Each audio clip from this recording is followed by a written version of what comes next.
ನನ್ನ ದೇವರು ಮತ್ತು ಇತರ ಕಥೆಗಳು. ಅಧ್ಯಾಯ 3. ಆದರ್ಶ ಸಾಧನೆ. ನಾನು ಮೊದಲು ಆದರ್ಶ ಸನ್ಯಾಸಿಯಾಗಬೇಕೆಂದಿದ್ದೆ. ಸನ್ಯಾಸವೇ ಆದರ್ಶಗಳಲ್ಲಿ ಅತ್ಯುತ್ತಮವಾದುದು ಎಂದು ಭಾವಿಸಿದೆ. ಆದರೆ ವಯಸ್ಸು ಸ್ವಲ್ಪ ಹೆಚ್ಚಾಗುತ್ತಾ ಬರಲು ಸನ್ಯಾಸವು ಅಸ್ವಾಭಾವಿಕವಲ್ಲವೇ ಎಂದು ಯೋಚಿಸತೊಡಗಿದೆ. ಆಮೇಲೆ ಸನ್ಯಾಸವು ಬೋಧಿಸುವ ತೀವ್ರ ತಪಸ್ಯವು, ಉಗ್ರ ತಿತಿಕ್ಷೆಯು ಸಂಪೂರ್ಣವಾಗಿ ಸ್ವಭಾವ ವಿರುದ್ಧ ಎಂದು ನಿರ್ಣಯಿಸಿ, ಸನ್ಯಾಸವು ಆದರ್ಶಗಳಲ್ಲಿ ಅತ್ಯುತ್ತಮವಾದುದೂ ಅಲ್ಲ, ಉತ್ತಮವಾದುದೂ ಅಲ್ಲ, ಕಡೆಗೆ ಆದರ್ಶವೇ ಅಲ್ಲ ಎಂದು ಸಿದ್ಧಾಂತ ಮಾಡಿ ಅದರ ವಜ್ರಪಂಜರದಿಂದ ಹೊರಗೆ ಬಂದೆ. ನನ್ನ ಸ್ನೇಹಿತರು ನನ್ನ ಮಾತುಗಳನ್ನು ಕೇಳಿ ವಿಸ್ಮಿತರಾದರು. ಏಕೆಂದರೆ ಮೊದಲು ಸನ್ಯಾಸದ ಶ್ರೇಷ್ಠತೆಯ ವಿಚಾರವಾಗಿ ಎಷ್ಟು ಉದ್ವೇಗದಿಂದ, ಎಷ್ಟು ಸಾಮರ್ಥ್ಯದಿಂದ, ಎಷ್ಟು ಶ್ರದ್ಧೆಯಿಂದ ಅವರೊಡನೆ ವಾದಿಸಿ ಬೋಧಿಸುತ್ತಿದ್ದೆನೋ, ಈಗ ಅಷ್ಟೇ ಉದ್ವೇಗ, ಸಾಮರ್ಥ್ಯ, ಶ್ರದ್ಧೆಗಳಿಂದ ಅಲ್ಲದೆ ಇನ್ನೂ ಪ್ರಬಲವಾದ ವಾಗ್ವೈಖರಿಯಿಂದ ಸನ್ಯಾಸಕ್ಕೆ ವಿರೋಧವಾಗಿ ಮಾತನಾಡತೊಡಗಿದೆ. ಅದನ್ನು ಆಲಿಸಿ ವಿವಾಹ ಪ್ರಿಯರಾಗಿದ್ದ ನನ್ನ ಮಿತ್ರರು ಇವನೇನೋ ಒಂದು ಮಾರ್ಗಕ್ಕೆ ಬರುವ ಹಾಗಿದೆ ಎಂದುಕೊಂಡರು. ಆದರೆ ಅವರಿಗೆ ಆಶಾಭಂಗವಾಯಿತು. ಏಕೆಂದರೆ ನಾನು ಅವಿವಾಹಿತನಾಗಿಯೇ ಪ್ರಪಂಚದಲ್ಲಿದ್ದುಕೊಂಡು ಲೋಕೋಪಕಾರ ಮಾಡಿ ಆದರ್ಶ ವ್ಯಕ್ತಿ ಎನಿಸಿಕೊಳ್ಳಬೇಕೆಂದು ನಿಶ್ಚಯಿಸಿದೆ.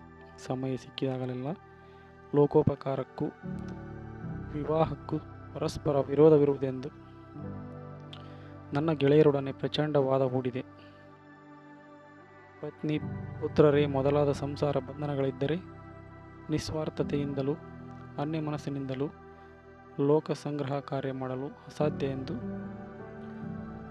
ಸೋಪಪತ್ತಿಕವಾಗಿ ವಾದಿಸಿದೆ. ಮನಸ್ಸಿನಲ್ಲಿಯೇ ಮುಂದೆ ಜಗತ್ತಿನ ಧರ್ಮ ಚರಿತ್ರೆಯಲ್ಲಿ ನನ್ನ ಹೆಸರು ಪ್ರತಿಪುಟದಲ್ಲಿಯೂ ಸ್ವರ್ಣಾಕ್ಷರಗಳಲ್ಲಿ ಲಿಖಿತವಾಗುವುದೆಂದು ಹಿಕ್ಕಿದೆ. ಆಗ ನಾನಿನ್ನು ವಿದ್ಯಾರ್ಥಿ ದೆಸೆಯಲ್ಲಿದ್ದೆ. ಮನೆಯವರು ನನ್ನ ಆದರ್ಶವನ್ನು ಸ್ವಲ್ಪ ಮಾತ್ರವೂ ಮನ್ನಿಸಲಿಲ್ಲ. ಒಂದು ಹೆಣ್ಣನ್ನು ಗೊತ್ತು ಮಾಡಿದ್ದೇನೆ, ಬೇಸಿಗೆ ರಜೆ ಸಿಕ್ಕ ಕೂಡಲೇ ಬಾ ಎಂದು ಮೊದಲಾಗಿ ನಮ್ಮ ತಂದೆ ಕಾಗದ ಬರೆದರು. ನಾನು ಮಿತ್ರರಿಗೆಲ್ಲ ಆ ಪತ್ರವನ್ನು ತೋರಿಸಿ ಅದನ್ನು ತಿರಸ್ಕಾರಪೂರ್ವಕವಾಗಿ ಹರಿದು ಬಿಸಾಡಿಬಿಟ್ಟೆ. ಹೆಣ್ಣನ್ನು ಗೊತ್ತು ಮಾಡುವುದೆಂದರೇನು? ಮದುವೆಯಾಗುವವರು ಯಾರೋ, ಗೊತ್ತು ಮಾಡುವವರು ಯಾರೋ? ಇದೇನು ಪಶು ವಿಕ್ರಯಕ್ಕೆ ಕೆಟ್ಟು ಹೋಯ್ತೆ? ಪೂರ್ವ ಪ್ರೇಮವಿಲ್ಲದ ಮದುವೆಯೇ? ಹೀಗೆಲ್ಲ ಹುಚ್ಚಾಗಿ ಗೆಳೆಯರೊಡನೆ ಬಾಯಿ ಮಾಡಿದೆ. ಜೊತೆಗೆ ನನ್ನ ಲೋಕೋಪಕಾರದ ವಿವರಣೆಯನ್ನೆಲ್ಲ ಸವಿಸ್ತಾರವಾಗಿ ಬರೆದು ನಾನು ಅವಿವಾಹಿತನಾದ ಆದರ್ಶ ವ್ಯಕ್ತಿಯಾಗಬೇಕೆಂದು ಮಹಾಧೇಯವನ್ನು ಒತ್ತಿ ಒತ್ತಿ ತಿಳಿಸಿ ನಮ್ಮ ತಂದೆಗೆ ಒಂದು ಕಾಗದ ಬರೆದೆ. ಅವರು ಮಕ್ಕಳು ಆಟಕ್ಕಾಗಿ ಬೀದಿಯಲ್ಲಿ ಕಟ್ಟುವ ಮಳಲಿನ ಮನೆಯನ್ನು ಮುಂಗಾರು ಮಳೆ ಎಷ್ಟರ ಮಟ್ಟಿಗೆ ಸಡ್ಡೆ ಮಾಡುವುದೋ ಅಷ್ಟರ ಮಟ್ಟಿಗೆ ನನ್ನ ಮಹಾಧೇಯವನ್ನು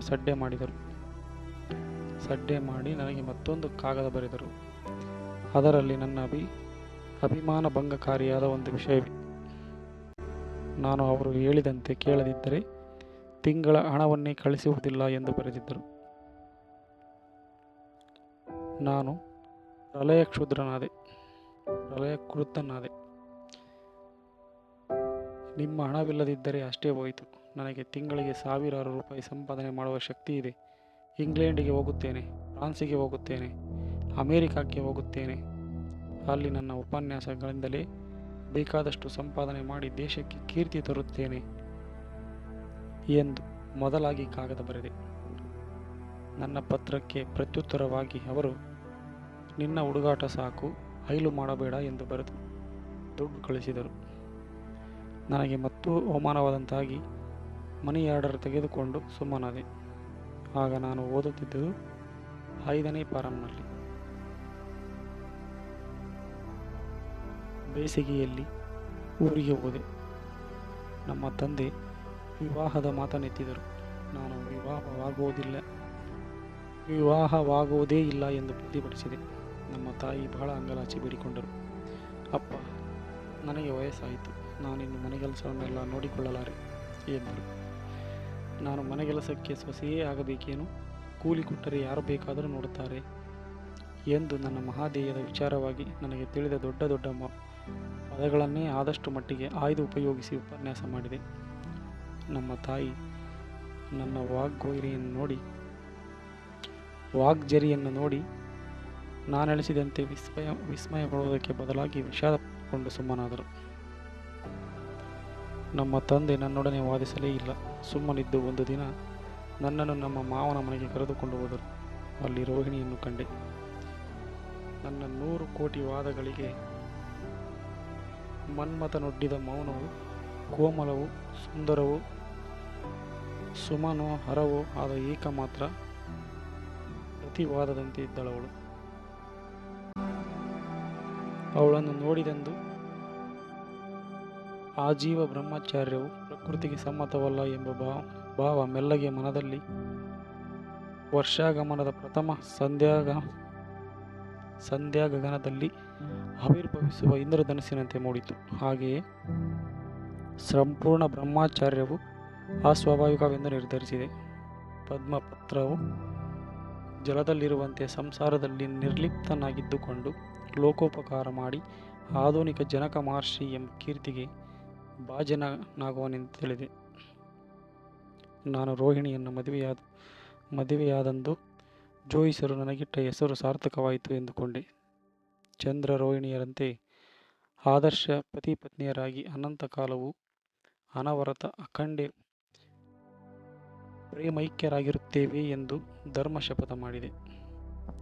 ನನ್ನ ಮತ್ತು ರೋಹಿಣಿಯ ಹೆಸರು ಸೀತಾರಾಮರು, ಸಾವಿತ್ರಿ ಸತ್ಯವಂತರು, ನಳ ದಮಯಂತಿಯರು ಮೊದಲಾದವರ ನಾಮಮಾಲೆಯಲ್ಲಿ ಅಗ್ರಸ್ಥಾನವನ್ನು ಪಡೆಯದಿರದು ಎಂದು ನಿಶ್ಚಯ ಮಾಡಿಕೊಂಡೆ. ಸನ್ಯಾಸಾದರ್ಶವು ಬ್ರಹ್ಮಚಾರ್ಯಾದರ್ಶವು ಸಂಸಾರಾದರ್ಶದ ಮುಂದೆ ನೀರಸ ತುಚ್ಛವಾಗಿ ಕಂಡುಬಂದವು.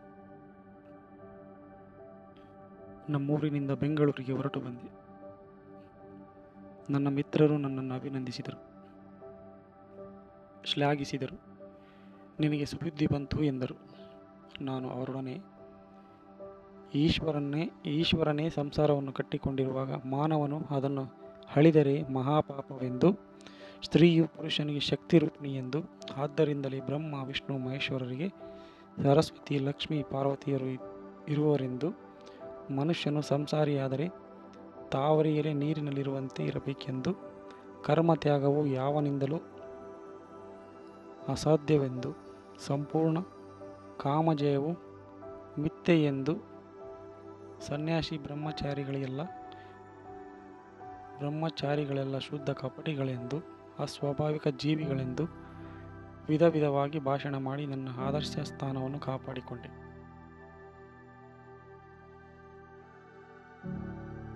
ಅಲ್ಲದೆ ರೋಹಿಣಿಗೆ ವಿಧ ವಿಧವಾದ ಪ್ರೇಮ ಪತ್ರಗಳನ್ನು ಬರೆಯತೊಡಗಿದೆ. ಅವುಗಳಲ್ಲಿ ನಾವಿಬ್ಬರು ಶಾಶ್ವತ ಪ್ರೇಮ ನಿಬದ್ಧರಾದ ಅನಂತ ಯಾತ್ರಿಕರೆಂದು, ದೇವದೇವತೆಗಳ ಸಾಕ್ಷ್ಯದಲ್ಲಿ ವಿವಾಹವಾದವೆಂದು, ಪತ್ನಿಯು ಸಹಧರ್ಮಿಣಿಯೆಂದು, ಪತಿಯೇ ಪತ್ನಿಗೆ ದೇವರೆಂದು, ಪತಿವ್ರತಾ ಧರ್ಮವು ಸ್ತ್ರೀಯರಿಗೆ ಸರ್ವಶ್ರೇಷ್ಠವಾದ ಆದರ್ಶವೆಂದು ನಾನಾ ರೀತಿಯಾಗಿ ಬರೆದು ಆಕೆಯ ಕರ್ತವ್ಯದ ವಿಚಾರವಾಗಿ ಎಚ್ಚರ ಕೊಟ್ಟು ನನ್ನ ಪ್ರಾಮುಖ್ಯತೆಯನ್ನು ಆಕೆ ಮರೆಯದಂತೆ ಯತ್ನಿಸುತ್ತಿದ್ದೆ. ಪ್ರತಿಯೊಂದು ಕಾಗದದಲ್ಲಿಯೂ ರಜ್ಜು ಹಾಕುವಾಗ ಆಕೆಗೆ ನನ್ನ ಮಹತ್ವವು ಸ್ವಲ್ಪ ಮನದಟ್ಟಾಗಲೆಂದು ನನ್ನ ಹೆಸರಿನ ಮುಂದೆ ಇಂಗ್ಲಿಷಿನಲ್ಲಿ SSLC ಎಂದು ಬರೆಯುತ್ತಿದ್ದೆ. ಬೇಸಿಗೆಯಲ್ಲಿ ಊರಿಗೆ ಹೋಗಿ ನೋಡುತ್ತೇನೆ. ರೋಹಿಣಿಗೆ ನಾನು ಬರೆದ ಪತ್ರವೊಂದೂ ಅರ್ಥವಾಗಿರಲಿಲ್ಲ. ನಾನು ಹೆಮ್ಮೆಯಿಂದ ಹಿಗ್ಗಿದೆ. ಆಕೆಗೆ ನನ್ನ ಪ್ರಖ್ಯಾತಿಯ ವಿಚಾರವಾಗಿ ತಿಳಿಯ ಹೇಳಿದೆ. ನಾನೇ ನನ್ನ ಸ್ಕೂಲಿನಲ್ಲಿ ಮೊದಲನೆಯವನು. ಉಪಾಧ್ಯಾಯರುಗಳಿಂದಲೂ ವಿವರಿಸಲಾಗದ ಗ್ರಂಥ ಭಾಗಗಳನ್ನು ಹುಡುಗರು ನನ್ನಿಂದ ಪಾಠ ಹೇಳಿಸಿಕೊಳ್ಳುತ್ತಾರೆ. ನಾನು ಎಂದರೆ ಎಲ್ಲರಿಗೂ ಗೌರವ. ಉಪಾಧ್ಯಾಯರುಗಳು ಕೂಡ ನನಗೆ ಹೆದರುತ್ತಾರೆ. ನಾನು ಪರೀಕ್ಷೆಗೆ ಕುಳಿತುಕೊಳ್ಳದಿದ್ದರೂ ಪಾಸಾಗುತ್ತಿತ್ತು. ಆದರೆ ಪದ್ಧತಿಗೋಸ್ಕರ ಕೂತಿದ್ದೆ. ನಾನು ಸರ್ವೋಚ್ಚ ಪ್ರಥಮ ವರ್ಗದಲ್ಲಿ ತೇರ್ಗಡೆ ಹೊಂದುವಂತೆ ಬರೆದಿದ್ದೇನೆ. ರೋಹಿಣಿ ಬೆರಗಾಗಿ ಹೋಗಿ ತನ್ನ ಪತಿ ನಿಜವಾಗಿಯೂ ದೇವರೇ ಇರಬೇಕು ಎಂದು ತಿಳಿದಳು. ಆದರೆ ನನಗೆ ಫೇಲಾಯಿತು. ನನ್ನ ವಿದ್ಯಾಭ್ಯಾಸ ನಿಂತಿತು. ಮನೆಯಲ್ಲಿ ರೋಹಿಣಿಯೊಡನೆ ಆದರ್ಶ ಸಂಸಾರಿಯಾಗಿ ನಿಂತೆ. ಬುದ್ಧಿ ಸ್ವಲ್ಪ ಸ್ಥೀಮಿತಕ್ಕೆ ಬಂತು. ನಗರದ ನನ್ನ ಮಿತ್ರರು ನನ್ನಂಥವರು ವಿದ್ಯಾಭ್ಯಾಸ ನಿಲ್ಲಿಸಬಾರದೆಂದು, ಮುಂದೆ ನನ್ನಿಂದ ದೇಶಕ್ಕೆ ಮಹೋಪಕಾರವಾಗಬೇಕಾಗಿದೆ ಎಂದು ಒಂದು ಸಾರಿ ತೇರ್ಗಡೆ ಹೊಂದದಿದ್ದಕ್ಕಾಗಿ ಅಧೈರ್ಯ ಪಡಬಾರದೆಂದು ನನಗಿದ್ದ ಮಹದಾಕಾಂಕ್ಷೆ ಮಹಾಧೇಯಗಳನ್ನು ಸೂಚಿಸಿ ಕಾಗದ ಬರೆದರು. ನಾನು ಅದಕ್ಕೆ ಪ್ರತ್ಯುತ್ತರವಾಗಿ ನನಗಿದ್ದ ಶಬ್ದ ಭಂಡಾರವನ್ನೆಲ್ಲ ಸೂರೆ ಮಾಡಿ, ನಾನು ಫೈಲಾದದ್ದಕ್ಕಾಗಿ ವಿದ್ಯಾಭ್ಯಾಸವನ್ನು ನಿಲ್ಲಿಸಲಿಲ್ಲ. ಅಧೈರ್ಯವೆಂಬುದು ನಾನಿದ್ದೆಡೆ ಕಾಲಿಡಲರಿಯದು. ಆದರೆ ದೇಶೋದ್ಧಾರದ ದೃಷ್ಟಿಯಿಂದ ಗ್ರಾಮ ನಿವಾಸಿಯಾಗಿದ್ದೇನೆ. ವಿದ್ಯೆ ಎಂಬುದು ಪರೀಕ್ಷೆಗಳನ್ನು ಪಾಸು ಮಾಡಿದ ಮಾತ್ರದಿಂದ ಲಭಿಸುವುದಿಲ್ಲ. ನಾನು ಮನೆಯಲ್ಲಿಯೇ ಗ್ರಂಥ ಭಂಡಾರವೊಂದನ್ನು ಇಡಲು ಹವಣಿಸಿದ್ದೇನೆ. ಸ್ವಸಾಮರ್ಥ್ಯದಿಂದಲೇ ಆದರ್ಶ ಜ್ಞಾನಿಯಾಗುತ್ತೇನೆ. ಸಾಕ್ರೆಟೀಸನು MA ಪಾಸು ಮಾಡಿದ್ದಾನೆ. ವೇದವ್ಯಾಸರು ವಿಶ್ವವಿದ್ಯಾಲಯದಲ್ಲಿ ಓದಿದ್ದರೆ ವಾಲ್ಮೀಕಿಗೆ ಸ್ಕಾಲರ್ಶಿಪ್ ಬರುತ್ತಿದ್ದೆ. ಎಲ್ಲರೂ ಪಟ್ಟಣಗಳನ್ನು ಸೇರಿಬಿಟ್ಟರೆ ಹಳ್ಳಿಯನ್ನು ಉದ್ಧಾರ ಮಾಡುವವರಾರು? ನಮ್ಮ ದೇಶ ಹಳ್ಳಿಗಳ ದೇಶ. ಎಲ್ಲರೂ ಗ್ರಾಮಗಳಿಗೆ ಮರಳಿದರೆ ದೇಶೋದ್ಧಾರವಾಗುವುದು. ನಾನೀಗ ಗ್ರಾಮೋದ್ಧಾರ ಕಾರ್ಯದಲ್ಲಿ ತೊಡಗಿ ಇತರರಿಗೆ ಆದರ್ಶವಾಗುತ್ತಿದ್ದೇನೆ. ದೇಶಭಕ್ತರೆಲ್ಲರೂ ಗ್ರಾಮ ನಿವಾಸಿಗಳಾಗಬೇಕು. ನಾನಿಲ್ಲಿ ಹಳ್ಳಿಯವರಿಗೆ ಆರೋಗ್ಯ, ವ್ಯವಸಾಯ ಮೊದಲಾದವುಗಳ ವಿಚಾರದಲ್ಲಿ ಉಪನ್ಯಾಸ ಮಾಡುತ್ತಿದ್ದೇನೆ. ಗ್ರಾಮ ಪುನರುಜ್ಜೀವ ಸಂಜೀವಿನಿ ಎಂಬ ಒಂದು ದೊಡ್ಡ ಗ್ರಂಥವನ್ನು ಬರೆಯಲು ಸಾಮಗ್ರಿಗಳನ್ನು ಒಟ್ಟುಗೂಡಿಸುತ್ತಿದ್ದೇನೆ. ಅಲ್ಲದೆ ಅಧ್ಯಯನಕ್ಕೂ ಹಳ್ಳಿಯೇ ವಾಸಿ. ನಗರದಲ್ಲಿ ನೂರಾರು ಪ್ರಲೋಭನಗಳಿವೆ. ಗಡಿಬಿಡಿ, ಅಶಾಂತಿ, ಈ ಎಲ್ಲ ಕಾರಣಗಳಿಂದ ನನ್ನ ಉಚ್ಚಾದರ್ಶ ಸಾಧನೆಯು ಗ್ರಾಮದಲ್ಲಿಯೇ ಸುಲಭ ಸಾಧ್ಯವಾಗುವುದು. ನೀವು ನನ್ನಂತೆಯೇ ಮಾಡಿದರೆ ಲೋಕಕ್ಕೆ ಆದರ್ಶವಾಗುತ್ತೀರಿ ಎಂದು ಬರೆದೆ. ನನ್ನ ಸ್ನೇಹಿತರು ದಿಗ್ಭ್ರಾಂತರಾದರು. ನನ್ನ ತ್ಯಾಗವನ್ನು ಮುಕ್ತ ಕಂಠದಿಂದ ಹೊಗಳಿ ನನ್ನನ್ನು ಆದರ್ಶ ಜೀವಿ ಎಂದು ಸ್ತೋತ್ರ ಮಾಡಿ ಅನೇಕರು ಅನೇಕ ಕಾಗದಗಳನ್ನು ಬರೆದರು. ಕೆಲವರು ನನ್ನನ್ನು ಬುದ್ಧನಿಗೆ ಹೋಲಿಸಿ ಬರೆದಿದ್ದರು.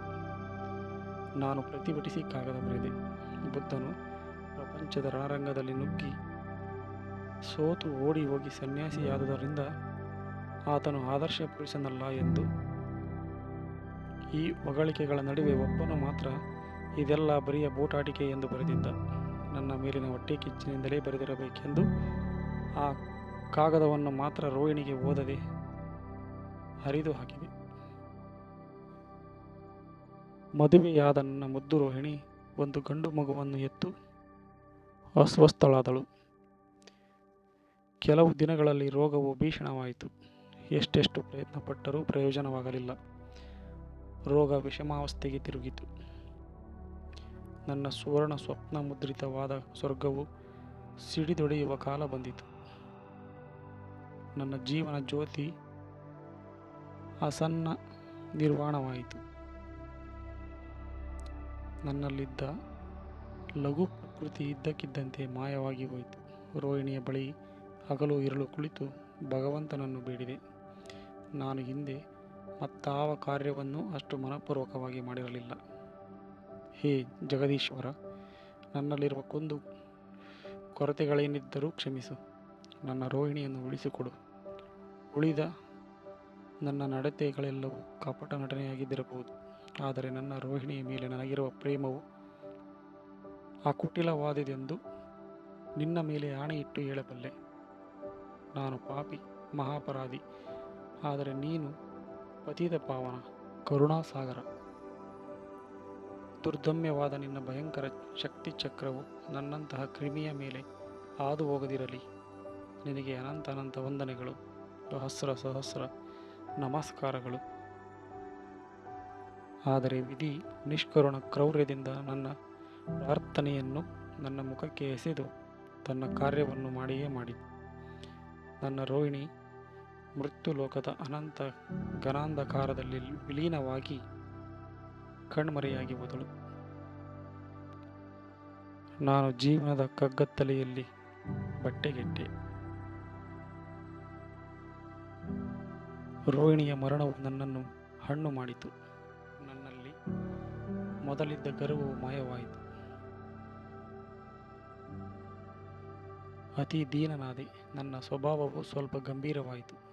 ಒಬ್ಬನೇ ಕುಳಿತುಕೊಂಡು ನನ್ನ ರೋಹಿಣಿ ಯಾರು? ನಾನು ಯಾರು? ನಾವೆಲ್ಲಿಂದ ಬಂದೆವು? ಎಲ್ಲಿಗೆ ಹೋಗುತ್ತೇವೆ? ಏತಕ್ಕಾಗಿ ಬಂದೆವು? ಜೀವನ ಲೀಲೆಯ ಅರ್ಥವೇನು? ಎಂಬ ನೂರಾರು ಸಮಸ್ಯೆಗಳಿಗೆ ಉತ್ತರಗಳನ್ನು ಕಂಡುಹಿಡಿಯಲು ಪ್ರಯತ್ನಿಸಿದೆ. ಅನೇಕ ಗ್ರಂಥಗಳನ್ನು ಓದಿದೆ, ಆದರೆ ಅಂಧಕಾರವು ಇನ್ನಿಷ್ಟು ಗಂಭೀರತರವಾಯಿತು. ರೋಹಿಣಿಯ ಜೊತೆಗೆ ಜೀವನದ ಸಮಸ್ತ ಕಾಂತಿಯು ಮಾಯವಾದಂತೆ ತೋರಿತು. ಸೂರ್ಯೋದಯ ಚಂದ್ರೋದಯಗಳು ನನ್ನನ್ನು ಅಣಕಿಸುವಂತೆ ತೋರಿತು. ನಕ್ಷತ್ರಗಳು ನನ್ನನ್ನೇ ಹಾಸ್ಯ ಮಾಡುವಂತೆ ತೋರಿತು. ತೊರೆಗಳ ಮರೆಯಲ್ಲಿ ರೋಹಿಣಿ ರೋಹಿಣಿ ಎಂಬ ನಾದವೇ ಕೇಳಿಸತೊಡಗಿತು. ಕೋಗಿಲೆ ಗಿಳಿ ಕಾಜಾಣ ಕಾಮಳ್ಳಿಗಳ ಇಂಚರದ ಅಂತರಾಳದಲ್ಲಿ ರೋಹಿಣಿಯ ನಾಮ ಒಡಗಿರುವಂತೆ ಭಾಸವಾಯಿತು. ಅರಳುವ ಹೂಗಳೆಲ್ಲವೂ ನನ್ನ ರೋಹಿಣಿಯನ್ನು ತಮ್ಮ ಮಡಿಲಿನಲ್ಲಿ ಮರೆಮಾಡಿಟ್ಟುಕೊಂಡಿರುವಂತೆ ತೋರಿತು. ನನ್ನೊಬ್ಬನ ಹೊರತು ವಿಶ್ವದಲ್ಲಿ ಉಳಿದೆಲ್ಲ ವಸ್ತುಗಳು ರೋಹಿಣಿಯನ್ನು ವಶಪಡಿಸಿಕೊಂಡಿರುವಂತೆ ಭಾಸವಾಯಿತು. ಹೃದಯ ಲೇಷ ಮಾತ್ರವೂ ಇಲ್ಲದ ನನ್ನ ಬಂಧುವೊಬ್ಬನು ನನ್ನ ರೋಹಿಣಿಯನ್ನು ಸಾಯುವುದರಲ್ಲಿದ್ದಾಗಲೇ ತನ್ನ ಮಗಳನ್ನು ನನಗೆ ಕೊಡುವುದಾಗಿ ನಮ್ಮ ತಂದೆಯವರೊಡನೆ ಪ್ರಸ್ತಾಪಿಸಿದ್ದು ನನಗೆ ಗೊತ್ತಾಯಿತು. ನಮ್ಮ ಮನೆಯವರು ಓದವಳು ಹೋಗಿ ಆಯಿತು. ಹಣೆಯಲ್ಲಿ ಬರೆದಿದ್ದನ್ನು ಅಳಿಸುವುದಕ್ಕಾಗುತ್ತದೆಯೇ? ಇನ್ನೆಷ್ಟು ದಿನ ಹಾಗೆಯೇ ಇರುತ್ತೀಯೇ? ನೀನಿನ್ನು ತರುಣ, ಇನ್ನೊಂದು ಮದುವೆ ಮಾಡಿಕೋ. ಒಳ್ಳೆಯದೊಂದು ಹೆಣ್ಣು ಗೊತ್ತಾಗಿದೆ, ಒಳ್ಳೆಯ ಮನೆತನ, ಐಶ್ವರ್ಯವಂತರು, ಅಲ್ಲದೆ ನಿನ್ನ ಚಿಕ್ಕ ಕೂಸನ್ನು ನೋಡಿಕೊಳ್ಳುವುದಕ್ಕೂ ಸಹಾಯವಾಗುವುದು ಎಂದು ಉಪದೇಶಿಸಿದರು. ನನಗೆ ಹಸಿಯ ಗಾಯದ ಮೇಲೆ ಹುಳಿ ಹಿಂಡಿದಂತಾಯಿತು. ಆದರ್ಶ ಸನ್ಯಾಸಿಯಾಗಲಾರದೆ ಹೋದೆ, ಆದರ್ಶ ಬ್ರಹ್ಮಚಾರಿಯಾಗದೆ ಹೋದೆ, ಆದರ್ಶ ಪತಿಯೂ ಆಗಲಾರನೆ ಎಂದುಕೊಂಡು ಮುಂದೆ ಹಿಂದೆಂದೂ ವಿವಾಹವಾಗುವುದಿಲ್ಲ. ಉಳಿದೆಲ್ಲ ಸ್ತ್ರೀಯರು ತಾಯಂದರಿಗೂ ಸೋದರಿಯರಿಗೂ ಸದೃಶ ಎಂದು ಮದುವೆಯ ಮಾತನ್ನು ಕತ್ತರಿಸಿಬಿಟ್ಟೆ. ಎರಡನೆಯ ಮದುವೆ ಮಾಡಿಕೊಳ್ಳುವುದು ಮಹಾಪಾಪ ಎಂದು ತೋರಿತು. ವಿವಾಹ ಸಮಯದಲ್ಲಿ ಸರ್ವ ದೇವತೆಗಳನ್ನು, ಸರ್ವ ಋಷಿಗಳನ್ನು, ಸರ್ವ ವೇದಶಾಸ್ತ್ರಗಳನ್ನು, ಸರ್ವ ಮಹಾಪುರುಷರನ್ನು, ಸರ್ವ ತೀರ್ಥಗಳನ್ನು ಸಾಕ್ಷಿಗೆ ಕರೆದು ನಾನು ನನ್ನ ಪತಿಯನ್ನು ಅನಂತ ಕಾಲದವರೆಗೆ ಕೈಬಿಡದೆ ಪ್ರೀತಿಸುತ್ತೇನೆ ಎಂದು ಹೇಳುವುದೇನು? ಹೆಂಡತಿ ಸತ್ತ ಕೆಲ ದಿನಗಳಲ್ಲಿಯೇ ಅದೆಲ್ಲವನ್ನು ಮರೆತು ಮತ್ತೊಬ್ಬಳನ್ನು ಮದುವೆಯಾಗುವುದೆಂದರೇನು? ನನ್ನ ಮನಸ್ಸಿಗೆ ಎರಡನೆಯ ಸಾರಿ ವಿವಾಹವಾಗುವುದು ವ್ಯಭಿಚಾರಕ್ಕಿಂತಲೂ ಭಯಂಕರವಾಗಿ ತೋರಿತು. ದ್ವಿತೀಯ ವಿವಾಹ ಎಷ್ಟು ಶಾಸ್ತ್ರಸಮ್ಮತವಾದರೂ ಪ್ರಥಮ ಪತ್ನಿ ದ್ರೋಹ ಎಂದು ಕಂಡುಬಂದಿತು. ಸ್ತ್ರೀಯು ಗಂಡ ಸತ್ತರೆ ತಾನು ದೇವತೆಗಳಿಗಿತ್ತ ಭಾಷೆಯನ್ನು ಪಾಲಿಸುತ್ತಾಳೆ, ಆದರೆ ಪುರುಷನು ಆಕೆಗೆ ದ್ರೋಹವೆಸಗುತ್ತಾನೆ. ಪ್ರೇಮ ನಿಶ್ಚಲವೂ ಶಾಶ್ವತವೂ ಆಗಿರಬೇಕು. ಸತಿ ಮಡಿದೊಡನೆ ಮತ್ತೊಬ್ಬಳನ್ನು ಬಯಸುವ ಪ್ರೇಮ ನಿಸ್ಸಂದೇಹವಾಗಿ ವೇಷಾಂತರ ಹೊಂದಿದ ಕಾಮ. ನಾನು ಆದರ್ಶ ಪತಿಯಾಗಿರುತ್ತೇನೆ. ಸ್ವರ್ಗದಲ್ಲಿ ಪುನಃ ನನ್ನ ರೋಹಿಣಿಯನ್ನು ಶುದ್ಧನಾಗಿಯೇ ಆಲಂಗಿಸುತ್ತೇನೆ. ನನ್ನ ಜೀವನವನ್ನೆಲ್ಲ ಲೋಕೋಪಕಾರಕ್ಕಾಗಿ ತೆಗೆದುಬಿಡುತ್ತೇನೆ. ನಾನು ನಿಷ್ಕಾಮ ಪ್ರೇಮಿ ಎಂಬುದನ್ನು ಜಗತ್ತಿಗೆ ತೋರಿಸುತ್ತೇನೆ. ಹೀಗೆಂದು ನಿರ್ಧರಿಸಿ ನನಗಿದ್ದ ವಿರಾಮದಲ್ಲಿ ಬಹುಭಾಗವನ್ನು ಪವಿತ್ರ ಗ್ರಂಥಗಳ ಪಠನೆಗೂ ಈಶ್ವರ ಧ್ಯಾನಕ್ಕೂ ಉಪಯೋಗಿಸುತ್ತಾ ಆದರ್ಶ ಸಾಧನೆಗೆ ಪ್ರಾರಂಭ ಮಾಡಿದೆ. ಎಷ್ಟೋ ಜನರು ನಾನಾ ವಿಧವಾಗಿ ಪುನಃ ವಿವಾಹವಾಗುವಂತೆ ಉಪದೇಶ ಮಾಡಿದರು, ಉಪನ್ಯಾಸ ಮಾಡಿದರು. ಎಂತಹ ಯೋಗಿಗೂ ಬ್ರಹ್ಮಚಾರ್ಯ ದುಸ್ಸಾಧ್ಯ ಎಂದು ಬೋಧಿಸಿದರು. ನಾನು ಅದು ಸಾಧ್ಯವೆಂಬುದನ್ನು ತೋರಿಸಬಲ್ಲೆ ಎಂದು ಉತ್ತರವಿತ್ತೆ. ಪುನಃ ಮದುವೆಯಾದ ದೊಡ್ಡ ಮನುಷ್ಯರನ್ನು ನನ್ನ ಮುಂದೆ ಉದಾಹರಣೆಯಾಗಿ ಒಡ್ಡಿದರು. ನಾನು ಅವರನ್ನೆಲ್ಲ ಕ್ಷುದ್ರ ಜೀವಿಗಳು ಎಂದು ಅಳಿದು ಬಿಟ್ಟೆ. ನನ್ನ ಕಣ್ಣಿಗೆ ಇತರ ಮಾನವರೆಲ್ಲರೂ ರಸಾತಲದಲ್ಲಿ ಹರಿದಾಡುವಂತೆ ತೋರಿದರು. ಸ್ವರ್ಗ ಪ್ರಾಂತದ ಸುನೀಲ ನಿರ್ಮಲ ಮೇಘಮಂಡಲದಲ್ಲಿ ನಾನೊಬ್ಬನೇ ಹಾರುತ್ತಿರುವನೆಂದು ತಿಳಿದು ಕೃತಜ್ಞತೆಯಿಂದ ಕಣ್ಣೀರು ತುಂಬಿ ಭಗವಂತನನ್ನು ವಂದಿಸಿದೆ. ಪುನಾಜೋಯಿಸರು ನನಗಿಟ್ಟ ಹೆಸರು ಸಾರ್ಥಕವಾಯಿತೆಂದು ಹಿಗ್ಗಿದೆ. ಒಳೆದಳಿದ ಮಿಂಚು ಹಣತೆಯ ಸೊಡರನ್ನು ಒತ್ತಿಸಿದುದೋ ಎಂಬಂತೆ ರೋಹಿಣಿಯ ಒಂದು ಗಂಡು ಶಿಶುವನ್ನು ನನಗೆ ದಯಪಾಲಿಸಿದ್ದಳು. ಆ ಕೂಸಿಗೆ ನಾನು ರೋಹಿಣಿ ಕುಮಾರ ಎಂದೇ ಹೆಸರಿಟ್ಟೆನು. ಆ ಶಿಶುವು ಸೀತೆಯ ಲಾಲನೆ ಪಾಲನೆಯಿಂದಲೇ ಬೆಳೆಯುತ್ತಿತ್ತು. ಸೀತೆ ರೋಹಿಣಿಯ ತಂಗಿ. ನಮ್ಮ ಅತ್ತೆಯವರು ಮೊಮ್ಮಗನನ್ನು ನೋಡಿಕೊಳ್ಳಲು ಆಕೆಯನ್ನು ನಮ್ಮ ಮನೆಯಲ್ಲೇ ಬಿಟ್ಟಿದ್ದರು. ಆಕೆಯು ಅಕ್ಕನ ಶಿಶುವನ್ನು ತನ್ನ ಪುಟ್ಟ ಹೃದಯದಲ್ಲಿ ತುಂಬಿ ತುಳುಕುತ್ತಿದ್ದ ಸಮಸ್ತ ಪ್ರೇಮದಿಂದಲೂ ಸಲಹುತ್ತಿದ್ದಳು. ಸೀತೆಯನ್ನು ಕಂಡಾಗಲೆಲ್ಲ ಕೃತಜ್ಞತೆಯಿಂದ ನನಗೆ ಕಣ್ಣೀರು ಬರುತ್ತಿತ್ತು. ಆಕೆ ನನ್ನೆದುರು ಬಂದು ಸ್ವಲ್ಪ ನಾಚಿಕೆಯಿಂದ, ಬಾವ ಮುದ್ದು ಬಂದು ಗೊಂಬೆ ಬೇಕು, ಬಾವ ಮುದ್ದು ಬಂದು ಗುಲಾಬಿ ಬೇಕು ಎಂದು ಶಿಶುವಿಗೆ ಬೇಕಾಗಿದ್ದ ಪದಾರ್ಥಗಳ ಪಟ್ಟಿಯನ್ನು ಹೇಳುತ್ತಾ ನಿಂತಿರಲು ನನ್ನ ಕಣ್ಣಿಗೆ ರೋಹಿಣಿಯೇ ನಿಂತಂತೆ ತೋರುತ್ತಿತ್ತು.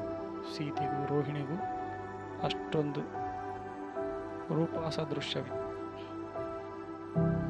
ರೋಹಿಣಿಯ ಹರತ್ತಾದ ಮರಣದಿಂದ ನನ್ನಲ್ಲಿ ಉದ್ರೇಕವಾಗಿದ್ದ ಆದರ್ಶ ಪ್ರಿಯತೆ ಬರಬರುತ್ತಾ ಮಾಸತೊಡಗಿತು.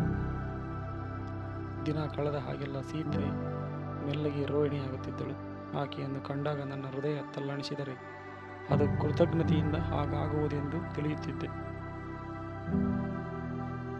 ಕಡೆಗೆ ನನ್ನ ಅಂತರ್ಭಾವ ಪ್ರಸ್ಫುಟವಾಗತೊಡಗಿತು.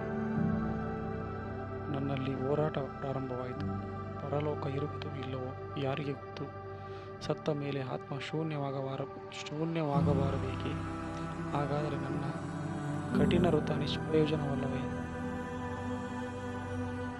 ನನ್ನ ಆದರ್ಶ ಬರಿಯ ಭ್ರಮೆಯೋ ಏನು?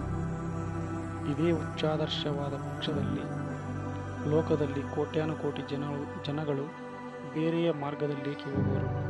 ಬಹುಶಃ ಅವರ ಸ್ವಭಾವಜನ್ಯ ಜ್ಞಾನವು ನನ್ನ ವಿಚಾರಜನ ಜ್ಞಾನಕ್ಕಿಂತಲೂ ಹೆಚ್ಚು ವಿವೇಕವಾಗಿರಬಾರದೇಕೆ? ನನ್ನದು ಸರಿಯಾದ ಮಾರ್ಗವಾದ ಪಕ್ಷದಲ್ಲಿ ಈ ಮನಸ್ಸಿನ ತುಮಲ ಯುದ್ಧವೇಕೆ? ನೀರಿನಲ್ಲಿರಬೇಕಾದ ಮೀನು ಭೂಮಿಯ ಪ್ರಾಣಿಗಳನ್ನು ನೋಡಿ ನೆಲದ ಮೇಲೆ ಓಡಾಡುವುದೇ ನೀರಿನಲ್ಲಿ ಈಜುವುದಕ್ಕಿಂತ ಉತ್ತಮ ಆದರ್ಶವೆಂದು ತಿಳಿದು ಮೇಲೆ ನೆಗೆದರೆ ಆತ್ಮಹತ್ಯೆ ಮಾಡಿಕೊಂಡಂತೆ ಆಗುವುದಿಲ್ಲವೇ? ಅಸ್ವಾಭಾವಿಕವಾದುದೆಲ್ಲವೂ ಅಧರ್ಮವಲ್ಲವೇ? ನನ್ನ ಈಗಿನ ಸ್ಥಿತಿ ಅಸ್ವಾಭಾವಿಕವಾದುದಾಗಿರಬಾರದೇಕೆ? ಹೊಟ್ಟೆ ಹಸಿದುಕೊಂಡು ಭಗವಂತನನ್ನು ಧ್ಯಾನಿಸಿದರೆ ಅನ್ನವೇ ಭಗವಂತನಾಗಿ ಬಿಡುವ ಸಂಭವವಿಲ್ಲವೇ? ಹಾಗೆಯೇ ಉಗ್ರವಾದ ಇಂದ್ರಿಯ ದಮನದಿಂದ ಕಾಮನೆ ರಾಮನಾಗುವುದು ಸಾಧ್ಯವಲ್ಲವೇ? ಹೀಗೆಂದು ವಿಚಾರ ಮಾಡುತ್ತಾ ದ್ವಿತೀಯ ವಿವಾಹವು ಸ್ವಾಭಾವಿಕವೆಂದು ತೋರತೊಡಗಿತು. ಅಲ್ಲದೆ ಸೀತೆ ದಿನದಿನವೂ ಸುಂದರಿಯಾಗಲಾರಂಭಿಸಿದಳು. ರೋಹಿಣಿಯಂತೆಯೇ ತೋರಿದಳು. ಅವಳು ನನ್ನನ್ನೇ ಮೋಹಿಸಿದಂತೆಯೂ ತೋರಿತು. ಅಂತಹ ಚಲುವೆಯಾದ ಮೃದು ಸ್ವಭಾವದ ಹುಡುಗಿ ಯಾವನಾದರೂ ಒಬ್ಬ ಕಠಿಣ ಅನಾಗರಿಕ ವ್ಯಕ್ತಿಗೆ ಲಭಿಸಿದರೆ ನಾನು ರೋಹಿಣಿಗೆ ಅನ್ಯಾಯ ಮಾಡಿದಂತಾಗುವುದಿಲ್ಲವೇ? ಸೀತೆಯ ಉಪಕಾರಕ್ಕೆ ಅಪಕಾರ ಮಾಡಿದಂತಾಗುವುದಿಲ್ಲವೇ? ರೋಹಿಣಿ ಜೀವದಿಂದಿದ್ದರೂ ಸೀತೆಯನ್ನು ಮದುವೆ ಮಾಡಿಕೊಳ್ಳಿ ಎಂದು ಅವಳೇ ಹೇಳುತ್ತಿರಲಿಲ್ಲವೇ? ಅಕ್ಕ ತಂಗಿಯರಿಗೆ ದೇಹ ಬೇರಾದರೂ ಆತ್ಮ ಒಂದಲ್ಲವೇ? ಎರಡನೇ ಮದುವೆ ಮಾಡಿಕೊಂಡರೆ ತಾನೇ ಏನು ಆದರ್ಶ ಜೀವಿಯಾಗಿರಲಾಗುವುದಿಲ್ಲವೇ? ಹೀಗೆ ನನ್ನಲ್ಲಿ ಹೋರಾಟವಾಗಿ ನಾನು ಮುಳುಗಿದೆನು. ಸೀತೆಗೆ ಸೋತೆನು. ಆದರೆ ಸೀತೆಗಾಗಿಯೇ ಸೋತೆನೆಂದು ಅಂತಹ ಸೋಲು ಮಹಾತ್ಯಾಗವಾದುದರಿಂದ ಆದರ್ಶ ಜೀವನಕ್ಕೆ ಕಳೆ ಕಟ್ಟಿತೆಂದು ಸಂತೋಷಿಸಿದೆ.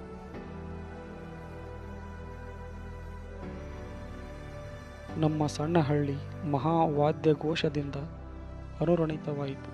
ದೂರದ ಊರುಗಳಿಂದ ಸುಭೂಷಿತವಾದ ಬಂಧುವೃಂದವು ಮನೆಗೆ ವಿಜಯ ಮಾಡಿತು. ತಳಿರ ತೋರಣಗಳು ಬಾಗಿಲುಗಳಲ್ಲಿ ಮೆರೆದವು. ಕದಿನಿಗಳು ಗುಡುಂ ಎಂದು ಶಬ್ದ ಮಾಡಿದವು. ಸಸಂಭ್ರಮಿತರಾದ ಅತಿಥಿ ಅಭ್ಯಾಗತರ ಸಹಸ್ರಕಂಠ ತುಮ್ಲಧ್ವನಿ ವಿವಾಹ ಮಹೋತ್ಸವವನ್ನಾಗಿ ಮಾಡಿತು. ನನ್ನ ದಿಬ್ಬಣ ಹೆಣ್ಣಿನ ಮನೆಗೆ ಉತ್ಸಾಹದಿಂದ ದಾಳಿ ಇಟ್ಟಿತು. ಮುಹೂರ್ತ ಸನ್ನಿಕಟವಾಯಿತು. ದಾರಿ ಎರಿಯಲು ಜೋಯಿಸರು ನಿಂತರು. ನನ್ನ ಪಕ್ಕದಲ್ಲಿ ಸೀತೆಯೂ ನಿಂತಳು. ಸುಲಗ್ನ ಸಾವಧಾನ, ಅಗ್ನಿ ಸಾಕ್ಷಿಯಾಗಿ, ವಾಯು ಸಾಕ್ಷಿಯಾಗಿ, ಅಷ್ಟದಿಕ್ಪಾಲಕರ ಸಾಕ್ಷಿಯಾಗಿ, ಸೂರ್ಯಚಂದ್ರರ ಸಾಕ್ಷಿಯಾಗಿ, ತಿರುಪತಿ ವೆಂಕಟರಮಣ ಸಾಕ್ಷಿಯಾಗಿ, ಮಹರ್ಷಿಗಳ ಸಾಕ್ಷಿಯಾಗಿ, ಶಚೀದೇವಿ ಇಂದ್ರರು ಸಾಕ್ಷಿಯಾಗಿ, ಸರಸ್ವತಿ ಬ್ರಹ್ಮರು ಸಾಕ್ಷಿಯಾಗಿ, ಪಾರ್ವತಿ ಪರಮೇಶ್ವರರು ಸಾಕ್ಷಿಯಾಗಿ, ಸರ್ವತೀರ್ಥಗಳು ಸಾಕ್ಷಿಯಾಗಿ ಎಂದು ಮೊದಲಾಗಿ ಪ್ರಾರಂಭವಾಯಿತು. ನಾನು ಹಿಂದೆ ರೋಹಿಣಿಯನ್ನು ಮದುವೆಯಾದಾಗಲೂ ಇವರೆಲ್ಲರೂ ಸಾಕ್ಷಿಯಾಗಿದ್ದರು. ದೇವತೆಗಳನ್ನು ಹೀಗೆ ಪದೇ ಪದೇ ಸಾಕ್ಷಿಗೆ ಕರೆಯುವುದು ಮಾನವರ ಸ್ವಭಾವಗಳಲ್ಲಿ ಒಂದು. ಅಂತೆಯೇ ಅವರು ಸಾಕ್ಷಿಯಾಗುವುದು ಸ್ವಾಭಾವಿಕ ಎಂದುಕೊಂಡೆ. ಆದರೆ ವಾದ್ಯಧ್ವನಿಯನ್ನು ಉತ್ತರಿಸಿ, ಜನರ ಕೋಲಾಹಲವನ್ನು ಸೀಳಿ, ಕದಿನಿಗಳ ಡುಂಕಾರವನ್ನು ಮುಳುಗಿಸಿ, ಜೋಯಿಸರ ಮಂತ್ರಘೋಷಗಳನ್ನು ಉಚ್ಚಳಿಸಿಕೊಂಡು, ನನ್ನ ಹೃದಯಾಂತರಾಳದಲ್ಲಿ ಅಂತರಾತ್ಮನ ವಾಣಿಯೊಂದು, ನೀನು ಮಿಥ್ಯಾಚಾರಿ, ನೀನು ಪತೀತ, ನೀನು ಮೋಸಗಾರ ಎಂದು ಮೊರೆಯಿತು. ಆಲಿಸಿದೆ. ಸ್ಪಷ್ಟವಾಗಿ ಕೇಳಿಸಿತು. ಆ ವಾಣಿ ಬರಬರುತ್ತಾ ಸಮೀಪವಾದಂತಾಗಿ ಗಟ್ಟಿಯಾಗಿ ಕೇಳಿಸತೊಡಗಿತು. ಅದು ನನ್ನ ರೋಹಿಣಿಯ ವಾಣಿಯಂತೆಯೇ ಇತ್ತು. ಅಧೀರನಾದೆ, ಮೈ ಬೆವರಿತು. ಜನರ ಸಂದಣಿಯಿಂದ ಹಾಗಾಗುವುದೆಂದು ಯೋಚಿಸಲು ಬಹಳ ಪ್ರಯತ್ನಪಟ್ಟೆ. ನಾನೋದಿದ ಮನಃಶಾಸ್ತ್ರದ ಸಹಾಯದಿಂದ ಆ ವಾಣಿಯನ್ನು ವಿವರಿಸಿ ಕೊಲ್ಲಲು ಪ್ರಯತ್ನಪಟ್ಟೆ. ನಾಸ್ತಿಕನಾಗಿ ರೋಹಿಣಿಯನ್ನು ಶೂನ್ಯ ಮಾಡಲು ಸಾಹಸ ಮಾಡಿದೆ. ಆದರೆ ಆಗಲಿಲ್ಲ. ಮೂರ್ಛೆಯಿಂದ ಬಿದ್ದುಬಿಟ್ಟೆ. ಜನರ ಹಾಹಾಕಾರವಿದ್ದಿತು. ಗಾಳಿ ಬೀಸಿದರು, ತಣ್ಣೀರು ಎರಚಿದರು. ಬಹಳ ಹೊತ್ತಿನ ಮೇಲೆ ಎಚ್ಚರವಾಯಿತು. ಬಂಧುಗಳೆಲ್ಲರೂ ಜನರ ನಾಕುತಾಕಿನಿಂದ, ಆ ದಿನದ ಅಲ್ಪಾಹಾರದಿಂದ, ಶಕೆಯಿಂದ ನನಗೆ ಮೂರ್ಛೆ ಬಂದಿತು ಎಂದರು. ನಾನು ಹೌದು ಎಂದೆ. ನನ್ನನ್ನು ಮಂಟಪದ ಹೊರಗೆ ತಂದರು. ಮೇಲೆ ಬಹುದೂರದಲ್ಲಿ ಕೋಟಿ ನಕ್ಷತ್ರಗಳ ಸುಶೋಭಿತನಾಗಿದ್ದ ಸುಧಾಕರನ ಶೀತಲ ಸ್ವರ್ಣ ಮಂಡಲವು ಅಪಾರ ಅನಂತ ಮೇಘರಿಕ್ತ ನೀಲಾಕಾಶದಲ್ಲಿ ಮುಗುಳು ನಗೆ ಬೀರುತ್ತಿತ್ತು. ಆ ಮುಗುಳು ನಗೆ ನನಗೆ ಬಹು ದೂರವಾಗಿ ಬಿಟ್ಟಿದ್ದ ನನ್ನ ಪ್ರಥಮಾದರ್ಶದ ಕನಿಕರದ ಕಿರುನಗೆಯಂತೆ ರಂಜಿಸಿತು. ನನ್ನ ಕಣ್ಣು ಹನಿ ತುಂಬಿತು. ಕಂಬನಿಗಳು ಮಾಲೆ ಮಾಲೆಯಾಗಿ ಕೆನ್ನೆಯ ಮೇಲೆ ಇಳಿದವು. ಏಕೆಂದರೆ ಅಂದು ನನ್ನ ರೋಹಿಣಿ ನಿಜವಾಗಿ ಮುಕ್ತಳಾದಳು.